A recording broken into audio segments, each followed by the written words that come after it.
kita akan praktek untuk mempelajari variabel reference tadi ya. Kita lihat kita sudah memiliki kelas student dan kita sudah memiliki variabelnya yaitu name dan ID.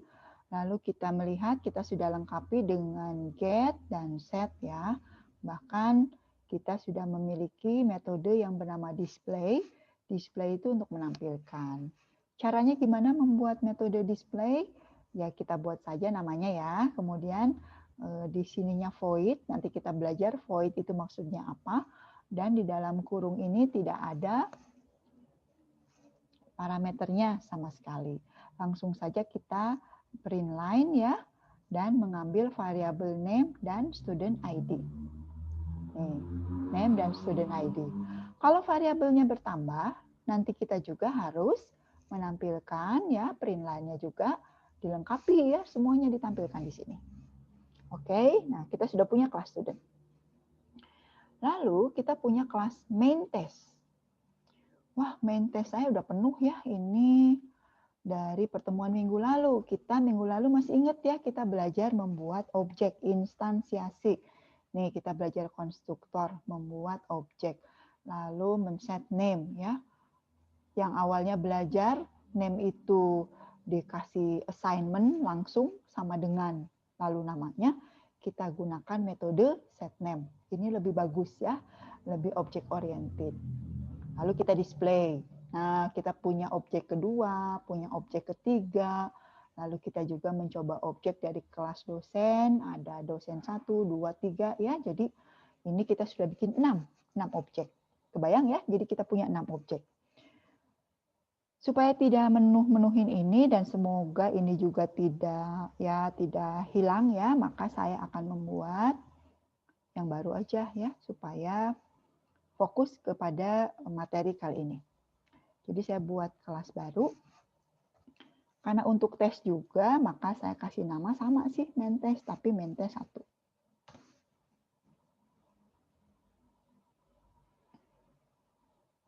Jadi yang kemarin simpen. Nah, sekarang kita cukup ada main aja ya.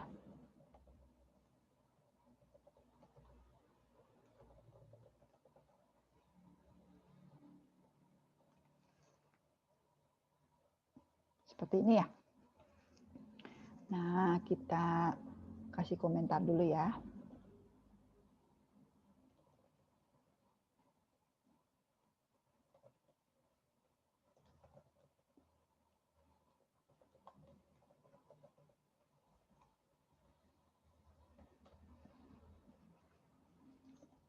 Karena tentang variabel referensi. Oke? Semua nyobain ya. Sekarang kita lihat ke slide. Kalau di slide, itu isinya, saya mau kopas ya, saya kopas. Tapi kalau kopas dari slide itu biasanya karakternya nggak cocok dengan standar yang ada di text editor ini ya. Pasti nggak bisa langsung jalan. Tapi saya mau kopas biar cepet. Nah, nih lihat ya, nggak pada jalan. Pertama, kita bikin student X, lalu kita bikin student Y ya. Lalu kita, ini error, kenapa ada yang tahu? Karena tidak ada set NRP. Yang ada apa? Set student ID. Ya tergantung ya, kalau di kelas saya memang adanya ini tuh, set student ID dan get student ID. Oke, maka ini saya ganti ya. Set student ID. Sedangkan yang di sini set student ID juga.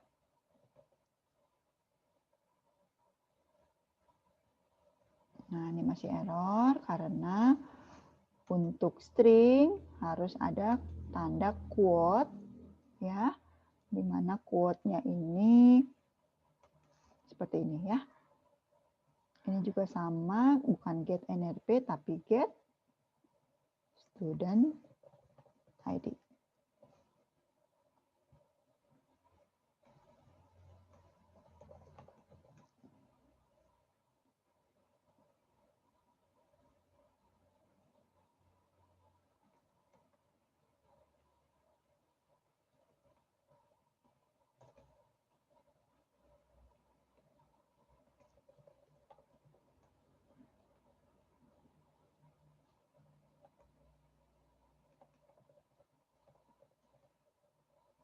Ini D-nya besar, salah ya. Oke.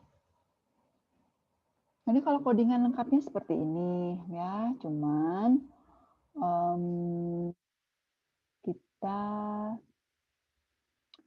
saya komen-komenkan dulu ya. Jadi pertama kita akan buat X sama dengan new student, lalu Y sama dengan X.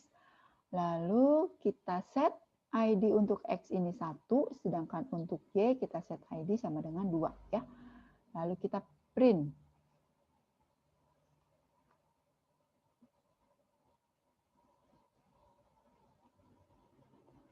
Nah, ini dikomen dulu supaya kita ngodingnya secara bertahap.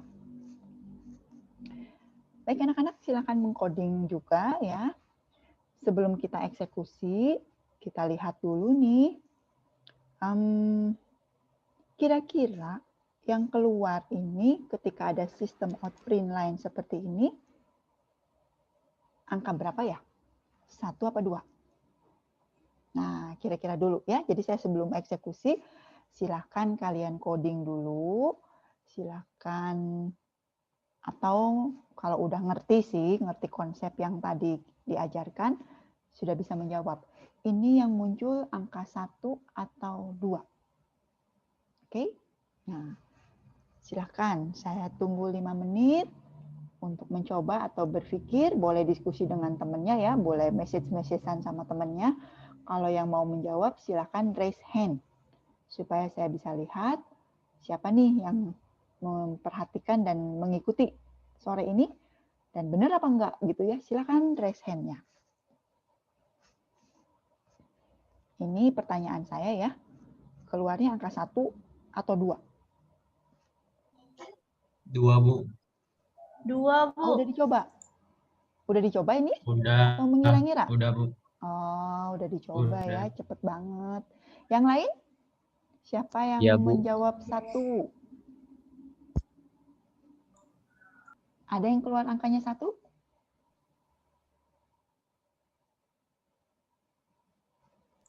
Enggak, Bu. Keluarnya 2. Keluarnya 2, yakin ya? Yang lain?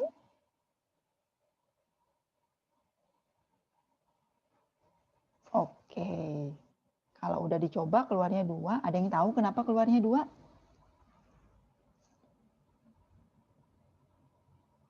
Ada yang tahu nggak? Nah, kita gambar aja ya di sini. Ada yang mau ditanyakan nggak? Kenapa sih keluarnya 2? Atau udah tahu semua? Kita bisa coba gambar ya.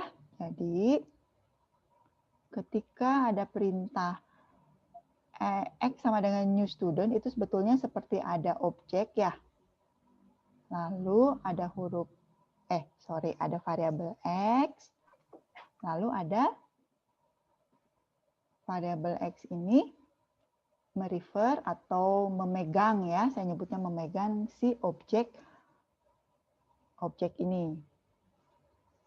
Objek.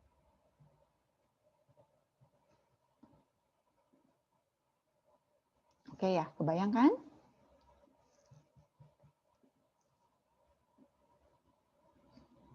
Gini, sebenarnya ini yang terjadi. Ketika ada student Y sama dengan X, sebenarnya apa yang terjadi? Berarti ada Y, ini kan? Dan Y itu gimana? Sama dengan X, berarti dia ke sini ya? Ini baris yang kedua nih, baris 17 ya.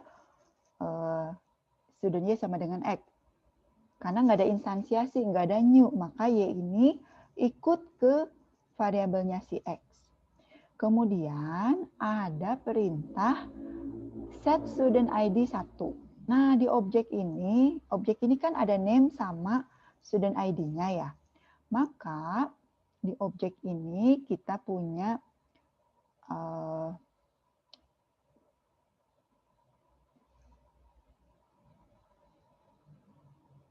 ID sama dengan 1.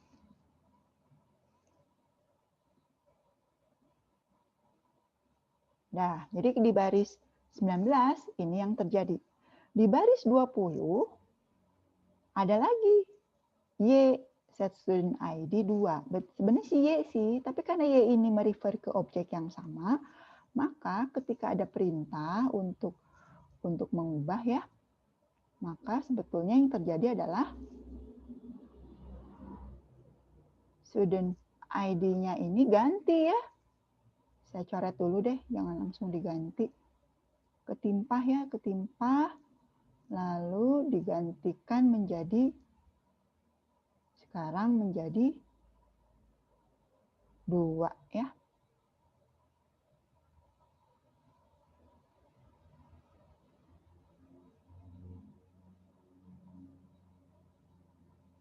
Nah, jadi kita bisa lihat sekarang angka menjadi 2. Sehingga ketika di print line, meskipun X, dia tetap menghasilkan nilai 2 ya. Karena ID-nya yang ditampilkan dan ID-nya sekarang bernilai 2.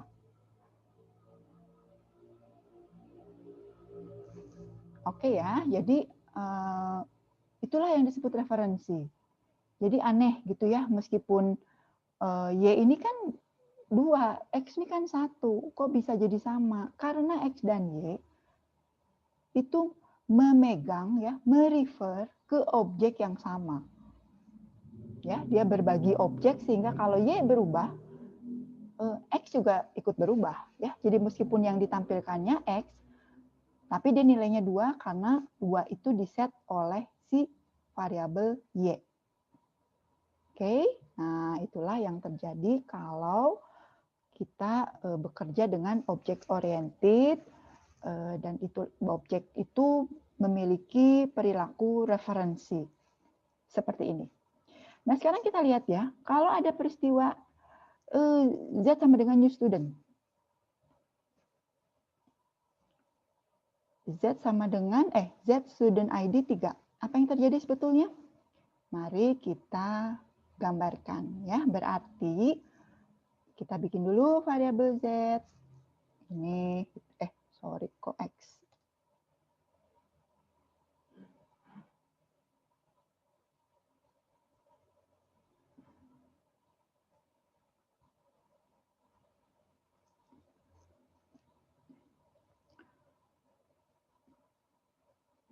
Ya, kita agak bawah sedikit. Nah, Z ya. Lalu ada instansiasi new student. Nah, berarti ada objeknya, ada objek student. Sini ya. Kita gambarkan. Berarti Z ini sekarang merefer kemana? Ke objek yang kedua, yaitu sama-sama student ya, karena berasal dari kelas student. Lalu ID-nya diisi dengan 3.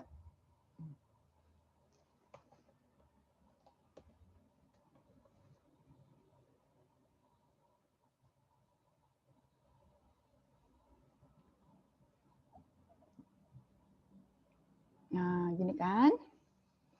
Oke. Kebayang ya, seperti ini ya.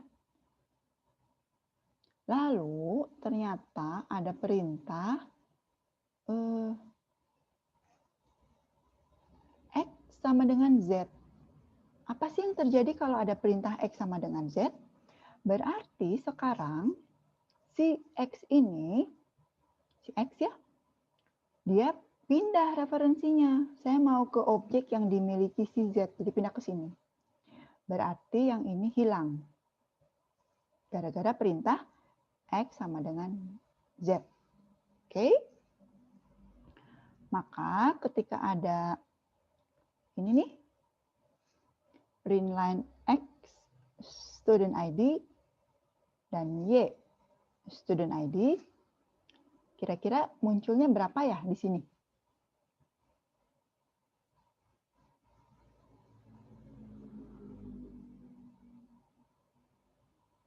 Ada yang bisa menebak? Kalau yang ini, X 3, Bu. Ini 2 ya? Yang ini Ya. menjadi? Jadi 3, Bu. 3 3, ya. Bu. Kalau Y-nya? Jadi 2. Y-nya kira-kira berapa? 2, Bu. Y-nya sih tetap 2 ya, nggak pengaruh karena dia referensinya ke sini. Oke? Sebenarnya gampang ya? Gampang kan? Tapi ini teh aneh gitu kalau kita tidak paham bahwa kalau di object oriented, objek itu merupakan variabel referensi. Jadi kalau kita sembarangan gitu ya, di sini saya nulis lagi Y sama dengan Z gitu ya. Kemudian atau saya bolak-balik X sama Y sama dengan Y. Ya, pokoknya kita sembarangan gini-gini gitu ya. Nah, sebetulnya kan ini sangat ya mengakibatkan si referensi kita berubah-ubah ya. Jadi kalau kita sudah paham bahwa ketika ada perintah assignment sebetulnya ibaratnya memindahkan referensi ya ke objek yang dituju. Sehingga datanya ya, data di dalam objek ini baru ID-nya, belum name-nya loh. Ikut juga berubah sesuai dengan perintah terhadap objek tersebut. Difahami ya? Sudah difahami? Ada yang mau ditanyakan tentang referensi ini? Ngerti semua? Nah, nanti biasanya ya kita ada soal tentang referensi karena gampang banget untuk membuat soal tentang referensi ya. Jadi di ini aja ditukar-tukar ya, misalnya Y sama dengan Z gitu ya. Jadi ditukar-tukar untuk atau yang di printnya Z sebetulnya nilainya berapa sekarang. Jadi dalam kasus seperti ini, contoh seperti ini kita bisa membuat berbagai variasi untuk melatih pemahaman tentang referensi. Tapi kalau udah paham, karena gampang ya pakai gambar-gambar, mudah-mudahan sih paham semua, kita tidak perlu mengulang pembahasannya. Ada yang mau ditanyakan di sini? Nah, supaya tidak penasaran, saya mau ini ya, mau membuat percobaan. Saya sekarang bikin Z sama dengan Y. Lalu saya bikin Z set student ID menjadi 4.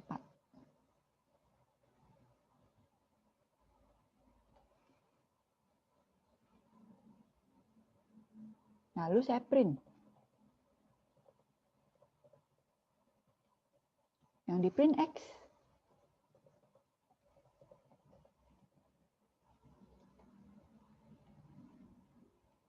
Semuanya saya print.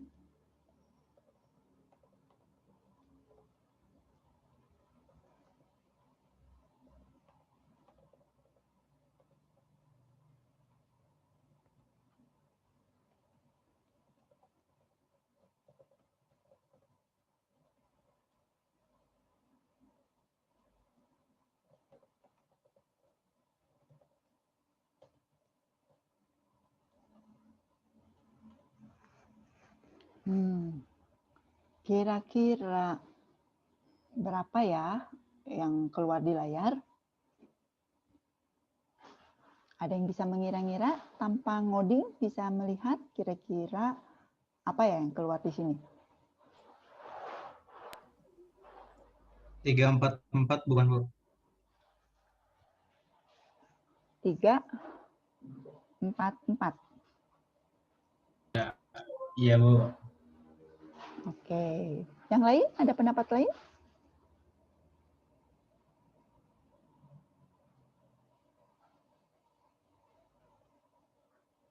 Atau ada yang nyoba ngoding? Sebetulnya yang keluar berapa ya sekarang ya? X sekarang berapa? Y sekarang berapa? Z sekarang berapa? X 3, Bu. X-nya 3. Y-nya 4. Z-nya 4, Bu. Z-nya 4. Berarti sama dong ya 344 ya. Oke. Ada yang bertanya-tanya kenapa ini kok keluarnya 344?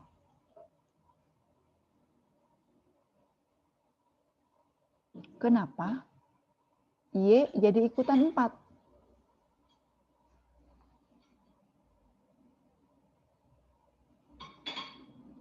Ada yang tahu?